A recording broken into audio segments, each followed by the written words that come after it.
विषय चल रहा है ईश्वर स्तुति प्रार्थना उपासना। इस विषय में जिन शब्दों को लिया गया है वह महर्षि दयानंद सरस्वती जी के द्वारा आर्योद्देश्य रत्नमाला नामक ग्रंथ से शब्दों को समझने और समझाने के लिए लिया गया है। जो ईश्वर की वाणी वेद के अनुकूल और आप्त पुरुषों के ऋषि ब्रह्मा से लेकर जैमिनी पर्यंत सभी के मतानुकूल हैं, जिसमें आज का शब्द है संभव किसे कहते हैं। अर्थात संभव की परिभाषा महर्षि दयानंद सरस्वती जी करते हैं। जो बात प्रमाण, युक्ति और सृष्टि क्रम से युक्त हो वह संभव कहता है। प्रमाण प्रत्यक्ष का नाम मुख्य प्रमाण है और अनुमान का भी प्रमाण है। तो जिसमें कोई भ्रम न रहे, भ्रांति रहित हो, वह प्रमाण और सत्य पर भी आधारित हो।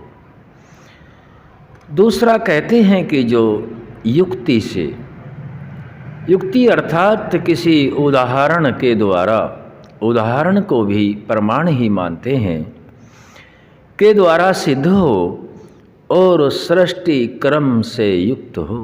अर्थात जैसा सृष्टि का क्रम है उसके विपरीत नहीं हो, वह संभव कहलाता है। सृष्टि में अलग अलग ऋतुओं में अलग अलग प्रकार की फसलें होती हैं और आम का पेड़ है। कोई कहे कि आम का पेड़ है लेकिन उस पे हमने जामुन देखे हैं, तो यह नियम सृष्टि के बिल्कुल विपरीत है। यह संभव नहीं है। इस संभव को जानने के लिए सृष्टि क्रम से भी हम जोड़ते हैं।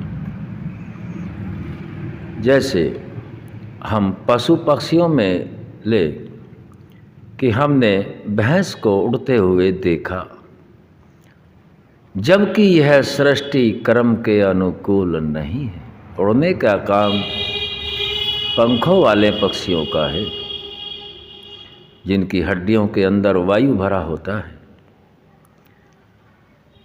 तो यह संभव नहीं है। तो इसीलिए यहाँ ऋषि प्रमाण से समझाते हैं संभव के बारे में कि जो बात प्रमाण से सिद्ध हो और युक्ति से सिद्ध हो और सृष्टि क्रम के अनुकूल हो वह संभव कहता है। जो संभव होता है फिर बाद में उसी का निश्चय किया जाता है।